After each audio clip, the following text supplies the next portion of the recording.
மண்ணுலகில் ஒழுக்கம் போற்றும் பெரியோரே, பைபிளிலே ராயப்பரது அங்கதம் ஒன்று வருகின்றது. சாட்டர், உருட்டி அடிக்கும் சாட்டை அடி போல, எப்படி தான் வாந்தி எடுத்ததை நக்கி எடுக்க தானே ஓடுமாம் நாய். 2 ராயப்பர் 2:22.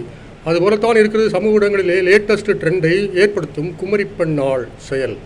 வேலையில்லாத மாமியால் கழுதை போட்டு சிறைத்தாளாம். அதுபோலவே மாசு மறுபற்ற நம் மழலைகள் கெட்ட வார்த்தைகள் பேச சமூக வலைத்தளங்களிலே டியூஷன் எடுக்கிறாள் இவள்.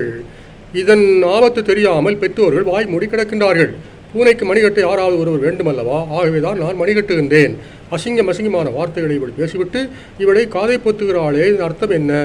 கழுதை விட்டைகளுக்கு என்னதான் நல்ல வர்ணம் பூசினாலும் கழுதை விட்டை தானே என்று ஒப்புக்கொள்ளுகின்றாள். அப்படித்தானே? இவளுக்கே தெரிகின்றது இவை நாராசமான வார்த்தைகள் என்று. அப்படி தெரிந்த பிறகுமா இவள் மழலைகளை கெடுப்பது? உளநூல் படி பார்த்தால் இவளுக்கு இருப்பது ஒரு நோய், கோப்ரோலேலியா. கிரேக்கமிலே கோப்ரோஸ் என்றால் மலம், லேலியா என்றால் பேற்றுவது. மலம் போன்ற வார்த்தைகளை எப்போதும் பேற்றி கிடப்பது. காரணம், இவளது மனதிலே எப்போதும் அசிங்கமான இன்ட்ரூசிவ் தாட்ஸ். அதை அப்படியே வாந்தி எடுக்கின்றாள். வாந்தி எடுத்துவிட்டு மீண்டும் அதையே நக்கி ஓடுகின்றாள். இவளை பிடித்த நோய் அப்படி. இப்படியே போனால் எய்ட்ஸ் நோயை இவள் பரப்பப் போகின்றாள். பெற்றோரே பெரியோரே விழித்து எழுவே.